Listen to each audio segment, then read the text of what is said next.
Mungu anajua umechoka. Tafadhali simama na usome mstari huu. Zaburi 46 verse 10 SUV.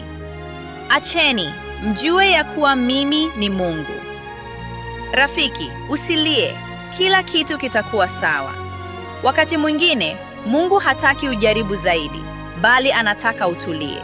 Anajua uchovu wako, anajua umejitahidi kadiri ya uwezo wako, na anajua wasiwasi wako kuhusu siku zijazo.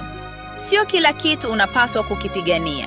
Milango mingine itafunguliwa kwa ajili yako.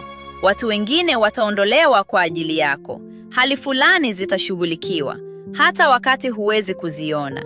Ukimya sio udhaifu, bali ni imani. Hivi karibuni unaweza kulia, si kwa sababu ya maumivu, bali kwa sababu Mungu amejibu maombi yako, na utaona kwamba mkono wake wa neema haujawahi kukuacha. Ikiwa unachagua kuamini, tafadhali andika amina na ushiriki mstari huu na wale wanaohitaji leo.